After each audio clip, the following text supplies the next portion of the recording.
ചേലക്കരയ്ക്ക് എന്നും ചേലേക്ക് നിറം ഫാബ്. മനസ്സിനിണങ്ങിയ വസ്ത്രങ്ങൾ കൈനിറയെ സ്വന്തമാക്കാൻ വിലക്കുറവിന്റെ വർണ്ണ വിസ്മയത്തിനൊപ്പം ഡിസ്കൗണ്ട് ഓഫറുകളും ഞങ്ങൾ നൽകുന്നു. നിറം ഫാബിൽ നിന്നും പർച്ചേസ് ചെയ്യുന്ന വസ്ത്രങ്ങൾ നിമിഷ നേരം കൊണ്ട് തന്നെ ഫ്രീ ആയി ഓൾട്ടറേഷൻ ചെയ്ത് നൽകുന്നു. നിറം ഫാബ്, മേപ്പാടം, ചേലക്കര. കാടിറങ്ങി നാട്ടിലേക്കിറങ്ങുന്ന വന്യമൃഗങ്ങളെ തടയാൻ കാടിനുള്ളിൽ കുടിവെള്ളം ഒരുക്കിയിരിക്കുകയാണ് വനംവകുപ്പ്. തോട്ടേക്കോട്, തുവരക്കാട്, കൊളാഞ്ചേരി ഭാഗങ്ങളിലായി വനത്തിനുള്ളിൽ 6 സംഭരണികളാണ് വട്ടുള്ളി വനസംരക്ഷണ സമിതിയുടെയും ഫോറസ്റ്റ് ഉദ്യോഗസ്ഥരുടെയും നേതൃത്വത്തിൽ ഒരുക്കിയിട്ടുള്ളത്.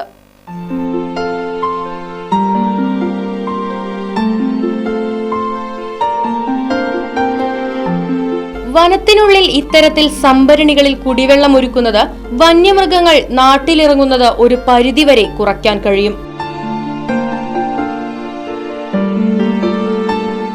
കാടിനുള്ളിൽ കിലോമീറ്ററോളം ഇരുചക്ര വാഹനത്തിലും തലച്ചുമടായും കന്നാസുകളിലും വെള്ളം കൊണ്ടുപോയാണ് സംഭരണികളിൽ വെള്ളം നിറയ്ക്കുന്നത്. ആന ഉൾപ്പെടെയുള്ള മൃഗങ്ങൾ കൃഷിയിടങ്ങളിലും ജനവാസ മേഖലകളിലും ഇറങ്ങി നാശനഷ്ടങ്ങൾ ഉണ്ടാക്കുന്നത് തുടർക്കഥയാകുമ്പോഴാണ് വനം വകുപ്പിന്റെ ഈ ആശ്വാസ നടപടിയെന്നും ശ്രദ്ധേയം. ഏകദേശം ആഴ്ചയിൽ ഒരു സംഭരണിയിൽ 1000 ലിറ്റർ വെള്ളം മൃഗങ്ങൾക്കും പക്ഷികൾക്കുമായി എത്തിക്കുന്നുണ്ട് ഇവർ.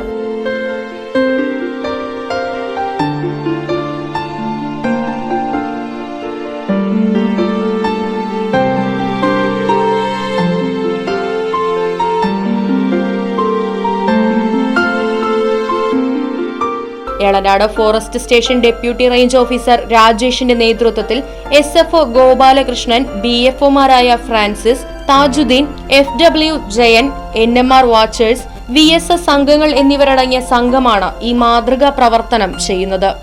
എളനാട് ഫോറസ്റ്റ് സ്റ്റേഷൻ പരിധിയിൽ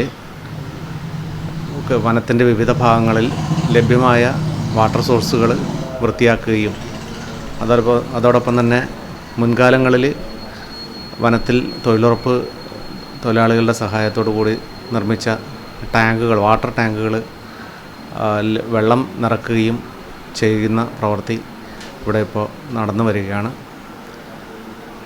പ്രധാനമായിട്ടും വട്ടുളി മേഖലയിൽ തുവരക്കാട്, തോട്ടേക്കോട്, കൊളാഞ്ചേരി ഭാഗങ്ങളിലെ ടാങ്കുകളിൽ വെള്ളം ക്യാനുകളിലാക്കി കൊണ്ടുപോയി നിറക്കുകയും 2 ദിവസം കൂടുമ്പോൾ നിറക്കുകയും അത് വന്യജീവികൾ പ്രത്യേകിച്ച് പന്നി, മാൻ തുടങ്ങിയവ ഉപയോഗിക്കുകയും ചെയ്യുകയും അതിൻ്റെ ഭാഗമായി ഇത്തരത്തിലുള്ള വന്യജീവികൾ കാടിന് പുറത്തേക്ക് വരാത്ത രീതിയിലുള്ള പ്രവൃത്തികളാണ് ആസൂത്രണം ചെയ്തിരിക്കുന്നത്. അപ്പോൾ നമ്മുടെ കഴിഞ്ഞ ഒരാഴ്ചത്തെ അനുഭവങ്ങളിൽ നിന്ന് തന്നെ ഈ വന്യജീവികൾ പുറത്ത് വരുന്നില്ല എന്നുള്ളത് ബോധ്യപ്പെട്ടിട്ടുണ്ട്, വെള്ളം കാട്ടിൽ തന്നെ ലഭ്യമായതിനെ തുടർന്ന്. കൂടാതെ എളനാട് സ്റ്റേഷൻ്റെ വിവിധ ഭാഗങ്ങളിൽ കൂച്ചിറ, അതേപോലെ തന്നെ നരിക്കുണ്ട് ഭാഗങ്ങളിലുള്ള ചെക്ക് ഡാമുകളും ഒക്കെ തന്നെ വൃത്തിയാക്കുകയും അതിൻ്റെ ഭാഗമായി വെള്ളം കാട്ടിൽ തന്നെ തടഞ്ഞ് നിർത്തുന്ന രീതിയിലുള്ള സംവിധാനങ്ങൾ ഏർപ്പാട് ചെയ്തിട്ടുണ്ട്. ഇതുകൂടാതെ ചേലക്കര ഗ്രാമപഞ്ചായത്തിലെ തൊഴിലുറപ്പ് പദ്ധതിയുമായി ബന്ധപ്പെടുത്തിക്കൊണ്ട് വിവിധ ഭാഗങ്ങളിൽ ചെക്ക് ഡാമുകൾ, അതുപോലെ തന്നെ കുളങ്ങൾ അവ നിർമ്മിക്കുവാനും ശുചീകരിക്കുവാനുള്ള പ്രവൃത്തികൾ ആസൂത്രണം ചെയ്ത് വരികയാണ്. അത്തരത്തിലുള്ള പ്രവൃത്തികൾ കൂടി പൂർത്തിയായി കഴിഞ്ഞു കഴിഞ്ഞാൽ ഒട്ടേറെ വന്യമൃഗങ്ങൾ നാട്ടിൻപുറത്തേക്ക് ഇറങ്ങുന്നത് നിയന്ത്രിക്കാൻ പറ്റും എന്ന് തന്നെയാണ് നമ്മൾ പ്രതീക്ഷിക്കുന്നത്. അതോടൊപ്പം തന്നെ ഈ പ്രദേശത്തെ കാട്ടുതീ പ്രവർത്തനങ്ങൾ കാട്ടുതീ നിയന്ത്രിക്കുന്നതിന് വേണ്ടിയിട്ടുള്ള ഊർജിതമായ പ്രവർത്തനം ഡിപ്പാർട്ട്മെൻറ്റ് നടത്തുന്നുണ്ട്. ഈ പ്രദേശത്ത് വിവിധ മേഖലകളിൽ 25 താൽക്കാലിക വാച്ചർമാരെ നിയോഗിച്ചിട്ടുണ്ട്. അതോടൊപ്പം തന്നെ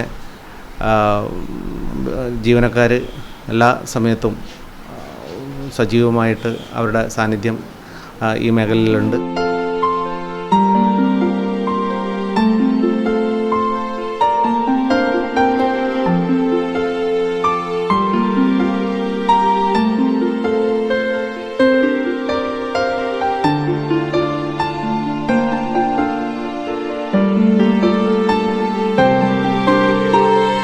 റൈറ്റ് വിഷൻ ന്യൂസ്, ചേലക്കര.